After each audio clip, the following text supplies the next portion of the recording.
अस्सलामुअलैकुम। Tele school के इस एजुकेशन प्रोग्राम में खुशामदीद। ये प्रोग्राम टीवी पर हुकूमत पाकिस्तान और सबक फाउंडेशन की शिराकत से पेश किया जा रहा है। इसके लेसन्स पाकिस्तान के तमाम तालीमी बोर्ड बशमूल कैम्ब्रिज के सिलेबस के मुताबिक तैयार किए गए हैं, जिसमें एजुकेशन कंटेंट सबक फाउंडेशन प्रोवाइड कर रही है। सबक फाउंडेशन की वेबसाइट sabak.pk पर केजी से 12वीं जमात तक वीडियोस और प्रैक्टिस टेस्ट बिल्कुल मुफ्त दस्तयाब हैं। कंप्यूटर साइंस के इस लेसन में हम इफ एल्स स्टेटमेंट्स के बारे में पढ़ेंगे। ये टॉपिक फेडरल केपीके बलूचिस्तान की क्लास 12 के चैप्टर नंबर 4 में आता है, पंजाब की क्लास 12 के चैप्टर नंबर 11, जबकि सिंध की क्लास 12 के चैप्टर नंबर 7 में ये टॉपिक आता है।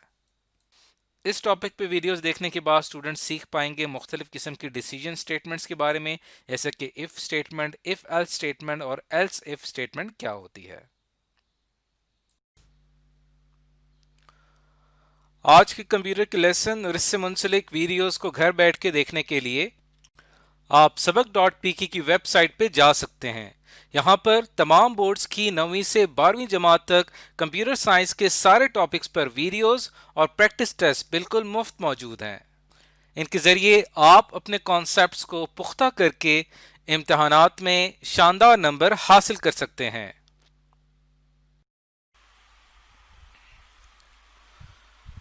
इस वीडियो में हम पढ़ेंगे इफ एल स्ट्रक्चर का एक तारुफ, जिसके अंदर हम ये जानेंगे कि इफ एल स्ट्रक्चर जो है वो क्या होता है और उसको किस तरह से प्रोग्रामिंग में इम्प्लीमेंट किया जाता है, यानी उस पर अमल दरामद किस तरह से किया जाता है। तो इफ एल स्ट्रक्चर दरअसल हमारे पास एक कंट्रोल स्ट्रक्चर है, जिसके अंदर हमारे पास एक कंडीशन होती है और हम जो भी फैसला करते हैं, जो भी डिसीजन लेते हैं, वो उस कंडीशन की बुनियाद पे करते हैं। अगर वो कंडीशन ट्रू होती है तो हमारा जो मूवमेंट होती है वो ट्रू की डायरेक्शन में होगी, हम फैसला लेंगे ट्रू की डायरेक्शन में, और अगर कंडीशन फॉल्स हो जाएगी तो हम डिसीजन लेंगे फॉल्स की डायरेक्शन में। तो ये एक डिसीजन मेकिंग स्ट्रक्चर भी है। अब हम इसका एक फ्लो चार्ट देखते हैं ताकि हम इसको अच्छे तरीके से समझ सकें। यहाँ पे यहाँ आप देख सकते हैं कि एक डायमंड बॉक्स दिखाया गया। इस डायमंड बॉक्स के अंदर हम कोई कंडीशन लिखते हैं, कोई टेस्ट एक्सप्रेशन लिखते हैं जो कि हमारी कंडीशन होती है। अब कंडीशन जो होती है अगर वो ट्रू होगी तो क्या होगा कि इफ की बॉडी जो है उसके अंदर जो स्टेटमेंट्स होंगी वो प्रोसेस होंगी, और अगर कंडीशन फॉल्स होती है तो फिर यहां से डायरेक्ट कंट्रोल शिफ्ट हो जाएगा outside the body of if, यानी बॉडी ऑफ इफ जो है वो प्रोसेस नहीं हो सकेगी। अब बॉडी ऑफ इफ क्या होती है, टेस्ट एक्सप्रेशन क्या होता है, कंडीशन क्या होती है, ये तमाम क्वेश्चंस आपके माइंड में हैं। तो इसके लिए हम क्या करते हैं, यहाँ पे एक कोड एग्जांपल देखते हैं। हमारे पास इफ स्ट्रक्चर जो है वो 3 तरह से इंप्लीमेंट हो सकता है। हम बारी बारी तीनों को समझने की कोशिश करते हैं। अब ये जो पहली एग्जांपल है, हमारे पास यहाँ पे एक इफ कंडीशन को, जस्ट इफ कंडीशन को यहाँ पे हमने इम्प्लीमेंट किया है अपने प्रोग्राम में। अब ये प्रोग्राम दरअसल करता ये है कि यूजर से इनपुट लेता है कोई भी नंबर। अगर तो वो नंबर 0 से लेस होगा, यानी कि एक नेगेटिव नंबर होगा, तो हमारा प्रोग्राम उसको प्रिंट करेगा। लेकिन अगर हमारा जो नंबर हमने कीबोर्ड से एंटर किया है अगर वो 0 से ग्रेटर होगा, यानी कि एक पॉजिटिव नंबर होगा, तब हमारा प्रोग्राम उसको प्रिंट नहीं करेगा। अब ये प्रोग्राम आपके सामने है। अब हम पहले इसको प्रोसेस कर लेते हैं, उसके बाद फिर हम इसका स्ट्रक्चर समझने की कोशिश करते हैं। तो जैसे ही हम इसको रन करते हैं तो ये देखें, ये आउटपुट स्क्रीन के ऊपर हमारी जो आउटपुट स्क्रीन है, यहाँ पे इनपुट हमसे मांगा जा रहा है कि एंटर एन इंटीजर, यानी हम कीबोर्ड से कोई इंटीजर एंटर करेंगे। तो अगर मैं यहाँ से कोई नंबर या कोई इंटीजर एंटर करता हूँ, लेट सपोज मैंने 8 एंटर किया है, तो देखिए यहाँ पे कुछ भी प्रिंट नहीं हुआ, यानी कि हमारी जो इफ कंडीशन थी वो गलत साबित हुई है, क्योंकि जो नंबर हमने एंटर किया है वो 0 से लेस नहीं था। 8 जो था वो 0 से लेस नहीं था। तो अब हम क्या करते हैं, इसको दोबारा से रन करते हैं ताकि हम कोई दूसरा इनपुट ले सकें। अब मैं क्या करता हूँ, यहाँ पे कोई नेगेटिव नंबर एंटर करता हूँ। तो लेट सपोज अगर आप यहाँ पे इनपुट देते हैं -2, तो रिजल्ट यहाँ पे आएगा यू एंटर्ड -2, यानी -2 जो हमने एंटर किया था वो प्रिंट भी हो गया। इसका मतलब ये हुआ कि हमारी ये इफ कंडीशन जो थी वो ट्रू हो गई। अब अगर इसके स्ट्रक्चर पे गौर करें, जिस एरिया को मैं हाईलाइट कर रहा हूं, ये एरिया समझने का है, क्योंकि यहाँ पे हमने सिंपल एक इफ कंडीशन को इम्प्लीमेंट किया है। इफ कंडीशन पे अगर आप गौर करें तो हम इफ लिखते हैं, उसके बाद हम ब्रैकेट्स लगा के उसके अंदर कोई कंडीशन लिखते हैं, और ये कंडीशन जो है अगर तो ट्रू होगी तो इफ की बॉडी के अंदर, ये इफ की बॉडी है, जो दो ब्रैकेट्स हैं इनके दरमियान का एरिया जो आपको नजर आ रहा है इसको कहते हैं बॉडी ऑफ इफ। अगर ये कंडीशन ट्रू होगी तो इफ की बॉडी में जो कुछ भी लिखा होगा वो प्रोसेस होगा, उसका रिजल्ट हमारे सामने आ जाएगा। तो यहाँ पे जब हमने -2 एंटर किया था तो -2 इज लेस देन 0 कंडीशन हमारी ट्रू हो गई थी। इसकी वजह से इफ की बॉडी में जो कुछ भी लिखा हुआ था वो प्रिंट हो गया और आपने देखा कि हमारी आउटपुट स्क्रीन पे प्रिंट हुआ यू एंटर्ड -2, क्योंकि %d एक रिप्रेजेंट करता है यहाँ पे इंटीजर को, तो जो भी हम एंटर करेंगे %d की वजह से वो वहां पे प्रिंट हो जाएगा। कॉमा नंबर, नंबर क्या है दरअसल उस वेरिएबल की वैल्यू जो कि उसके अंदर स्टोर हुई है। तो नंबर के अंदर वैल्यू स्टोर हुई थी -2 क्योंकि हमने कीबोर्ड से -2 एंटर किया था। तो ये हमारे पास एक एग्जाम्पल प्रोग्राम है जिसके अंदर हम सिर्फ अपने प्रोग्राम में इफ कंडीशन को अप्लाई करते हैं। अब चलते हैं अगले एग्जाम्पल की तरफ जिसमें हमारे पास दो पॉसिबिलिटीज होती हैं। अगर इफ कंडीशन ट्रू होगी तो इफ के नीचे जो स्टेटमेंट लिखी होगी वो प्रोसेस होगी, और अगर इफ कंडीशन फॉल्स हो जाएगी तो क्या होगा कि एल्स, हम एक वर्ड लिखेंगे एल्स और इसके नीचे जो कुछ लिखा होगा वो प्रिंट होगा। अब ये प्रोग्राम दरअसल जो अभी हमने बनाया है ये दरअसल करता क्या है, ये यूजर से एक नंबर इनपुट लेता है और फिर हमें बताता है कि जो नंबर हमने कीबोर्ड से एंटर किया है क्या वो एक पॉजिटिव नंबर है या वो एक नेगेटिव नंबर है। तो इसको अगर हम एक दफा रन करके देखें तो आप यहाँ पे देख सकते हैं कि यहाँ पे रिजल्ट हमारा क्या आता है, एंटर एन इंटीजर, हमने कीबोर्ड से कोई नंबर एंटर करना है। अब लेट्स सपोज अगर मैं यहाँ पे कोई नंबर एंटर करता हूँ 3, तो देखें यहाँ पे लिखा हुआ आ गया 3 इज एन पॉजिटिव इंटीजर, यानी 3 जो है वो एक पॉजिटिव इंटीजर है। और इसी तरह अगर हम कोई माइनस या नेगेटिव नंबर एंटर करते हैं तो यहाँ पे प्रिंट हो जाएगा -9 इज एन नेगेटिव इंटीजर। तो ये जो हमारा एक चेक सिस्टम यहाँ पे लगा हुआ है जो कि हमारे एंटर किए हुए नंबर को चेक करता है, ये इफ एल्स स्ट्रक्चर कहलाता है। इसे इफ एल्स स्ट्रक्चर कहते हैं, जिसमें अगर एक कंडीशन ट्रू हो जाए तो उसके इफ के नीचे वाली जो स्टेटमेंट है वो प्रिंट होगी, और अगर एक कंडीशन फॉल्स हो जाए तो एल्स के नीचे जो कुछ लिखा होगा वो प्रिंट होगा। तो ये हमने इफ एल्स स्ट्रक्चर पढ़ा। इससे पहले हमने सिंपल इफ स्टेटमेंट पढ़ी थी, अब हम इफ एल्स स्ट्रक्चर हमने पढ़ लिया है। अब हम ये जानना चाहते हैं क्या हम बहुत सारे इफ कंडीशंस का अगर हम इस्तेमाल करना चाहें तो उसके लिए हमें क्या करना पड़ेगा। तो उसके लिए हमारे पास ये थर्ड एग्जाम्पल है। इस थर्ड एग्जाम्पल में यूजर ने करना ये है कि अपने कीबोर्ड से दो नंबर्स एंटर करने हैं और हमारा प्रोग्राम ये चेक करके बता देगा क्या वो दोनों नंबर्स आपस में इक्वल हैं। अगर इक्वल हैं तो भी वो हमारा प्रोग्राम उसको चेक करके बता देगा, या अगर एक नंबर दूसरे नंबर से ग्रेटर है या बड़ा है तो भी हमारा प्रोग्राम उसको चेक करके बता देगा। तो इसके अंदर हमने एक से ज्यादा इफ स्टेटमेंट्स का इस्तेमाल किया है। इस प्रोग्राम को बताने का मकसद ये है कि आप जितनी मर्जी इफ स्टेटमेंट्स इस्तेमाल करना चाहें कर सकते हैं, अपने प्रोग्राम की रिक्वायरमेंट के हिसाब से, अपने प्रोग्राम की जरूरत के हिसाब से। अब इस कोड में अगर आप देखें तो यहाँ पे हमारे पास दो नंबर्स हैं, नंबर 1 नंबर 2, ये दो वेरिएबल्स हमने लिए हैं। उसके बाद यूजर से हम इनपुट ले रहे हैं नंबर 1 और नंबर 2। जो भी हम कीबोर्ड से वैल्यू एंटर करेंगे वो इस वेरिएबल में स्टोर होगी, और जो दूसरी वैल्यू एंटर करेंगे वो नंबर 2 वेरिएबल में स्टोर होगी। अब इसके अंदर हमने इफ एक कंडीशन लिखी है, अगर नंबर 1 और नंबर 2 आपस में इक्वल हैं। ये डबल इक्वल का निशान है जो कि हम इससे पहले पढ़ चुके हैं कि ये क्यों इस्तेमाल होता है। ये इस्तेमाल होता है दो वैल्यूज को कंपेयर करने के लिए, यानी अगर दोनों वैल्यूज इक्वल हैं तो दोनों को कंपेयर करके यहाँ पे हमें वैल्यू रिजल्ट देगा ट्रू, और अगर ये दोनों नंबर्स आपस में इक्वल नहीं होंगे तो दोनों वैल्यूज कंपेयर होंगी और हमें रिजल्ट आएगा यहाँ पे फॉल्स। तो इसके अंदर दोनों पॉसिबिलिटीज हैं कि इसकी ये कंडीशन ट्रू भी हो सकती है और ये कंडीशन फॉल्स भी हो सकती है। अगर दोनों कंडीशन ट्रू हो जाएगी यानी दोनों नंबर्स आपस में बराबर हैं तो उसको प्रिंट कर दिया जाएगा। उसके बाद अगर आप यहाँ नीचे देखें तो एल्स लिखेंगे हम, उसके बाद अगली इफ कंडीशन हम लिखेंगे कि अगर नंबर 1 जो है वो नंबर 2 से ग्रेटर है तो क्या प्रिंट होना चाहिए। अगर तो एक कंडीशन ट्रू हो जाती है यानी पहला नंबर दूसरे नंबर से बड़ा है तो हमारा प्रोग्राम उसको बता देगा। अब देखें दो कंडीशन चेक हो चुकी हैं। पहले हमने चेक किया क्या दोनों नंबर्स आपस में बराबर हैं, उसके बाद हमने चेक किया क्या एक नंबर दूसरे नंबर से ग्रेटर है। तो तीसरी जो हमारे पास पॉसिबिलिटी बचती है वो ये बचती है कि जो पहला नंबर है वो दूसरे नंबर से छोटा होगा, यानी first number is less than second number.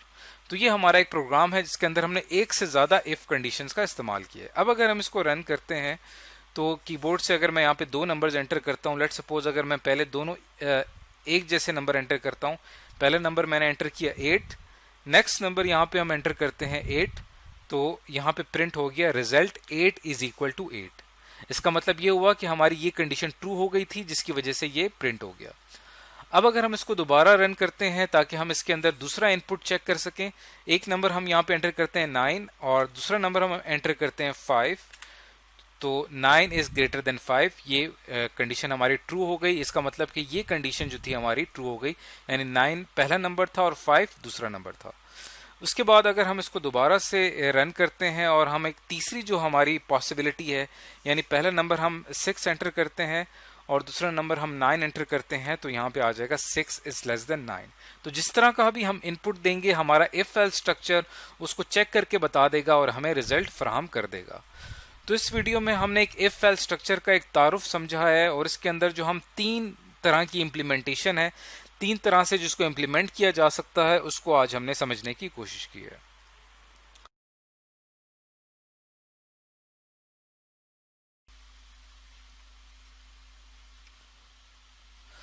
इस वीडियो में हम समझेंगे इफ एल्स स्ट्रक्चर एक एग्जाम्पल की मदद से। इसमें हमने करना यह है कि हमने एक प्रोग्राम बनाना है जिसके अंदर हमने ये चेक करना है कि जो हमारा नंबर है वो इवन है या वो इवन नहीं है। इवन नहीं है इसका मतलब कि वो क्या होगा, ऑड होगा। इवन नंबर्स हमारे पास जो होते हैं, ये हमारे पास कुछ इवन नंबर हैं 2, 4, 6, 8, 10, और ऑड नंबर वो होते हैं जैसे कि 1, 3, 5, 7, ये ऑड नंबर कहलाते हैं। इवन नंबर को इवन इसलिए कहा जाता है क्योंकि इवन नंबर को जब भी हम 2 से डिवाइड करते हैं तो जवाब जो हमारा आता है 2 2 4, जो हमारा रिमाइंडर यहाँ पे जो हमारा रिमाइंडर बचता है वो हमेशा क्या बचता है, 0 बचता है। यानी जब भी अगर किसी नंबर को 2 से डिवाइड किया जाए और उसका रिमाइंडर यहाँ पे 0 हो, तो उसको हम कहते हैं कि वो नंबर जो है वो इवन नंबर है। अब अगर मैं किसी ओड नंबर को 2 से डिवाइड करता हूं तो आप देखेंगे कि 2 3 6, रिमाइंडर बचा 1, यानी 0 नहीं आया। इसका मतलब कि 7 जो है वो इवन नंबर नहीं है।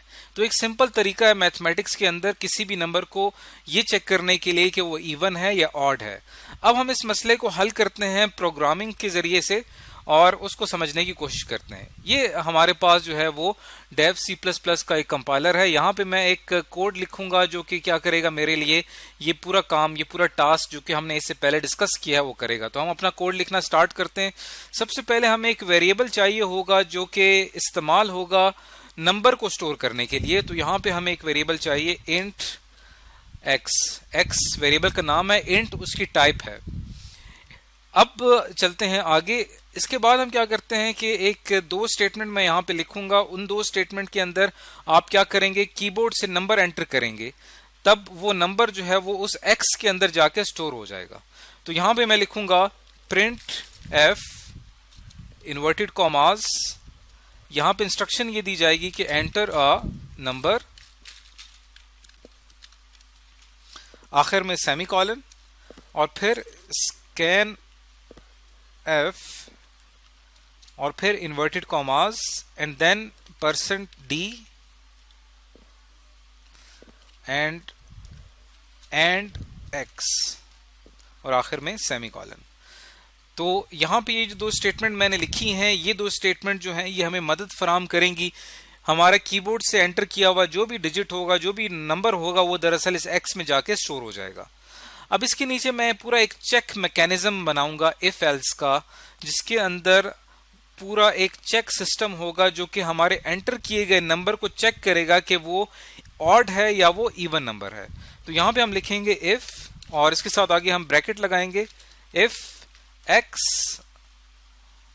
Is %2 equal to 0।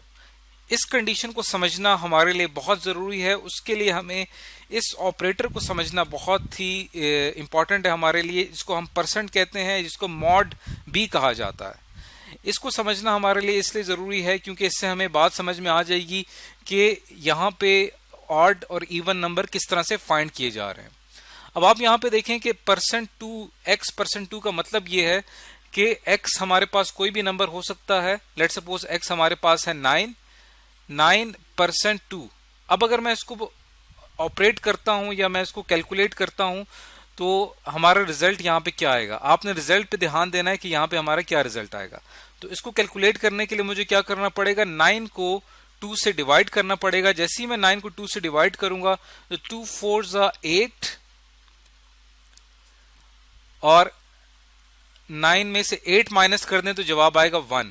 तो हमारा जो यहाँ पे आंसर आया है वो दरअसल 1 है। यहाँ पे जो मॉड ऑपरेटर है ये दरअसल रिमाइंडर के लिए काम करता है, यानी दो नंबर्स को जब हम डिवाइड करते हैं उनके डिवाइड करने से जो रिमाइंडर हासिल होता है ये मॉड ऑपरेटर उसके लिए वर्कआउट करता है, उसके लिए काम करता है। तो 9%2 जवाब आएगा 1। अब आपने बताना है कि 10%2 का क्या जवाब आएगा। तो 10 को हम 2 से अगर डिवाइड करें तो 2 5 10, तो 10 में से 10 माइनस करेंगे तो जवाब आएगा 0। तो 10%2 का जवाब आएगा 0।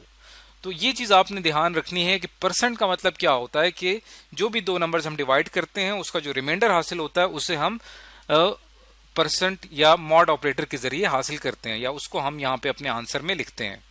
अब आते हैं वापस अपने कोडिंग की तरफ। तो जो भी नंबर हम यहाँ पे एंटर करेंगे वो एक्स में स्टोर होगा। वो नंबर हम 2 से उसको मॉड उसका लेंगे। अगर उसका आंसर 0 आता है तो यहाँ पे प्रिंट आ जाना चाहिए, प्रिंट होना चाहिए number, the number is even. और अगर इस कंडीशन जो है हमारी, इस कंडीशन का आंसर अगर गलत होता है, यानी 0 x%2 का आंसर 0 की बजाय कुछ और आता है, तब यहां पे हमारे पास जो एल्स पार्ट है इसका वो प्रिंट होना चाहिए। और यहां पे क्या प्रिंट होगा, print F inverted commas the number is, sorry यहां पे दो दफा वो हो गया, द नंबर इज ऑड। और आखिर में हम इसके यहां पे सेमीकोलन डाल देंगे। तो ये हमारा जो प्रोग्राम है यहाँ पे आके ये कंप्लीट हो गया। अब हम क्या करेंगे कि इसको हम रन करके देखते हैं, इसको हम कंपाइल करके देखते हैं और देखते हैं कि हमारा यहाँ पे क्या रिजल्ट आता है। तो ये हमारी आउटपुट स्क्रीन पे आप देख सकते हैं कि यहाँ पे आउटपुट में लिखा हुआ आ रहा है एंटर अ नंबर, यानी यूजर को इंस्ट्रक्शन दी जा रही है कि वो कीबोर्ड से कोई नंबर एंटर करेगा। तो यहाँ पे लेट सपोज मैं कोई नंबर एंटर करता हूँ 8। अब हमें पता है कि 8 जो है वो दरअसल क्या है, एक इवन नंबर है।